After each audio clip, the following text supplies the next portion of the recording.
at the time, it seemed as though things were going to change real fast, you know, because there was this amazing momentum. I mean, Jerry Garcia was the leader of the Grateful Dead for 3 decades and became one of the most important figures in psychedelic rock music. He was known for his incredible guitar playing that could turn a single song into a 20-minute musical journey. Garcia wasn't just skilled on the guitar, he could also play banjo and pedal steel guitar with equal ability. Because he approached music from so many different angles as a player, teacher, and explorer, other musicians paid close attention when he shared his opinions about guitar playing. When Garcia revealed his list of 10 favorite guitarists, the music world listened carefully. This wasn't just someone casually naming their heroes. Garcia had spent years studying American roots music and had deep knowledge of jazz, bluegrass, blues, and rock. His own playing style was all about expressing emotions and having musical conversations with his bandmates. The guitarists he chose for his list all had specific qualities that he valued deeply. Above everything else, Garcia cared more about emotional honesty than technical perfection. He loved players who were willing to take chances and explore new musical territory. While technique certainly mattered, the spirit of musical adventure meant even more to him. Coming in at number 10 on Garcia's list was Freddie King, an electric blues guitarist who played with tremendous power and an aggressive style. King had several instrumental hits that became famous, and his unique way of picking the strings used just his thumb and index finger to create driving rhythms. Garcia appreciated how King took traditional blues feeling and combined it perfectly with modern rock energy. King's Gibson guitar produced sharp, cutting tones that had a huge influence on rock guitarists. His string bending was powerful, and his vibrato was wide and expressive. Garcia loved that King made blues guitar exciting for younger audiences who were getting into rock music. King never held back his emotions when he played, and he never played it safe. What made him special was how he successfully bridged 2 different musical worlds. King helped bring blues guitar into the rock era with pure intensity, and his approach influenced countless guitarists during the blues revival of the 1960s. At number 9 was Reverend Gary Davis, a master of Piedmont blues guitar who played with incredible technical precision. His finger-picking style was so complete that he could create full arrangements on acoustic guitar all by himself. Davis could play gospel, blues, and ragtime with equal skill and stunning complexity. Garcia studied Davis's playing carefully and learned important lessons about finger-picking techniques. Davis was also generous with his knowledge, teaching guitar to younger musicians and passing along traditional techniques. His recordings showed his amazing ability to play bass lines, chords, and melodies all at the same time.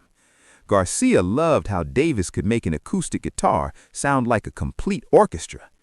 Davis was a religious man, and his spiritual devotion added depth to his performances. What set Davis apart from other acoustic players was not just his incredible technique, but also his willingness to teach others. His finger independence let him play multiple parts simultaneously, proving that acoustic guitar had unlimited possibilities. Clarence White came in at number 8. White revolutionized bluegrass guitar and pioneered country rock guitar styles. His work with the Kentucky Colonels showed off his incredible flat-picking speed and precision. Later, he joined the Byrds and brought bluegrass techniques into rock music. Garcia knew White personally and admired both his musical versatility and his genuine kindness as a person. White's playing on songs with the Byrds influenced rock guitarists profoundly. His string-bending technique, which used finger pulls, created unique sounds that other guitarists constantly tried to copy. Garcia appreciated how White served the songs perfectly while still maintaining his own distinctive voice. White never overplayed or showed off unnecessarily. What made him irreplaceable was how he combined bluegrass tradition with rock innovation, building bridges between musical genres that had seemed separate before. Sadly, White died young, but he left behind recordings that continue to inspire guitarists today. His approach taught Garcia that the boundaries between genres are artificial and shouldn't limit musicians. Chuck Berry ranked at number 7 on Garcia's list. Berry essentially invented the language of rock and roll guitar and created the entire vocabulary that others would use. His guitar introductions to songs became some of the most famous moments in music history. Berry combined rhythm playing, lead solos, and showmanship into one complete revolutionary package. Garcia recognized Berry as the foundation of everything rock guitar would eventually become. Berry's double-string bending technique became standard for all rock guitarists who followed him. His rhythm playing drove songs forward with unstoppable energy and infectious enthusiasm. Garcia studied Berry's records as a young musician and absorbed his lessons. Berry also made guitar playing visually exciting for mainstream audiences with his famous duck walk. What elevated Berry above most others was his completeness as an artist overall. He wrote brilliant songs, sang them well, played revolutionary guitar, and knew how to entertain. Berry created the blueprint that every rock guitarist still follows today. His Gibson guitar produced clear, cutting tones that helped define what rock and roll should sound like. Wes Montgomery came in at number 6. Montgomery revolutionized jazz guitar by playing with his thumb instead of using a pick. His warm, rounded tone and octave technique influenced jazz guitarists completely and permanently. Montgomery could play complex bebop lines and beautiful ballads with equal mastery and taste. Garcia studied Montgomery's recordings obsessively and tried to incorporate his harmonic concepts into rock music. Montgomery's albums showcased his melodic genius and improvisational brilliance. His chord voicings were sophisticated, and his single-note lines flowed smoothly and naturally. Garcia loved how Montgomery made complex jazz accessible to mainstream audiences without dumbing it down. Even when Montgomery achieved commercial success later in his career, he never sacrificed his musical integrity. What made Montgomery unique was his thumb technique combined with his incredible melodic gift. His playing sang with vocal-like expressiveness and always had clear, logical development. Montgomery influenced guitarists across all genres, including rock, jazz, and fusion. His approach taught Garcia that technique should serve musical expression rather than ego. B.B. King ranked at number 5. King became known as the king of blues guitar through decades of powerful performances. His famous guitar, which he called Lucille, sang with vocal-like expressiveness and perfectly controlled vibrato. King focused on single-note lines that told complete emotional stories to listeners.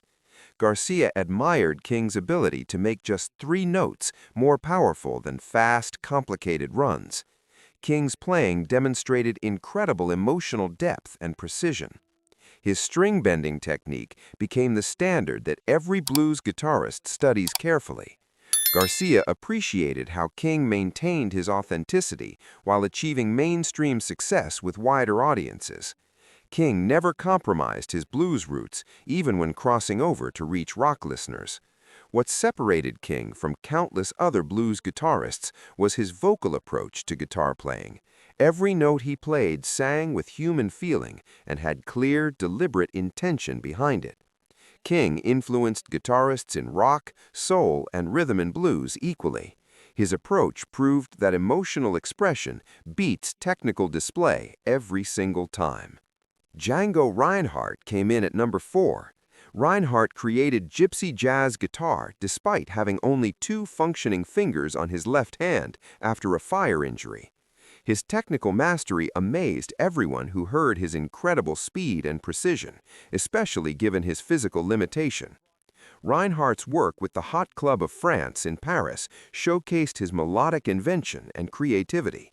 Garcia studied Reinhardt extensively and marveled at his combination of joy and brilliance.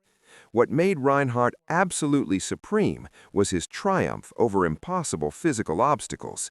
He created completely original music that changed guitar playing forever across multiple genres. Reinhardt proved that genius can overcome any obstacle with dedication and determination. His influence extends beyond jazz into country, rock, and fusion music. His approach taught Garcia that joy and innovation create timeless music that lasts forever. Scotty Moore ranked at number 3. Moore created rock and roll guitar alongside Elvis Presley in Memphis during the birth of rock music. His work on early Elvis recordings established the rhythmic approach that would define rock guitar. Moore combined country picking techniques with blues feeling perfectly and originally. Garcia recognized Moore as a revolutionary who was creating entirely new music from scratch. Moore's Gibson guitar produced warm, clear tones that supported Elvis's voice beautifully without overwhelming it. His rhythm playing drove songs forward with incredible energy and youthful enthusiasm. Garcia loved how Moore created simple parts that actually rewarded deep study. They seemed simple on the surface, but had real depth. Moore served Elvis perfectly while establishing his own distinctive, recognizable voice as a guitarist. What elevated Moore to legendary status was his invention of rockabilly guitar style. His echo-drenched solos and energetic rhythm playing created the complete template that others would follow. Moore helped birth rock music, and his influence on rock guitar remains profound and absolutely permanent today. His approach showed that supporting a singer properly requires truly great guitar playing. Robert Johnson came in at number 2. Johnson remains blues music's most mythical and influential figure in history. His 29 recordings created the foundation for all blues and rock music that would come after. Johnson's playing combined rhythm and leads seamlessly into complete, hypnotic solo performances that sounded like more than one person playing. Garcia studied Johnson's records intensely and absorbed his sophisticated approach and emotional power completely. What made Johnson irreplaceable was his complete originality and the mysterious intensity of his recordings. His guitar playing suggested supernatural powers and dark, mysterious forces that people couldn't quite understand. Johnson died young, but he influenced countless musicians across all genres forever. His approach proved that one guitarist alone could create complete musical universes without needing anyone else. At number 1, Garcia placed Doc Watson as his favorite guitarist of all time. Watson played traditional American folk and bluegrass music with absolute technical perfection. Despite being blind from childhood, Watson developed incredible flat-picking technique and deep musicality. Garcia placed Watson first because he preserved American musical traditions while constantly innovating and keeping the music fresh. Watson's acoustic guitar playing combined traditional melodies with sophisticated improvisations beautifully. His flat-picking technique influenced guitarists in rock, folk, and country music across all genres. Garcia knew Watson personally and learned directly from watching him perform live. Watson played with joy and humility that inspired everyone who encountered him. What made Watson absolutely supreme in Garcia's eyes was his perfect combination of tradition and innovation. He preserved old American music while simultaneously making it sound fresh and exciting for new audiences. Watson showed that tradition and innovation aren't opposites. They're actually the same thing when done right. Watson's influence extends across every genre that uses acoustic guitar today. His approach taught Garcia that roots music contains infinite possibilities for exploration and growth. Garcia's list of favorite guitarists reveals what he valued most in music: honesty, exploration, and respect for tradition. These 10 guitarists all created music that came from their hearts and served musical truth above everything else. They weren't just technically skilled, they played with genuine feeling and helped push music forward in important ways. From blues masters like B.B. King and Robert Johnson to jazz innovators like Django Reinhardt and Wes Montgomery, from rock pioneers like Chuck Berry and Scotty Moore to traditional masters like Doc Watson and Reverend Gary Davis, Garcia's choices show his deep appreciation for guitarists who combine technical skill with emotional depth and creative courage. These were players who took risks, preserved important traditions, and weren't afraid to explore new musical territories while staying true to their artistic vision.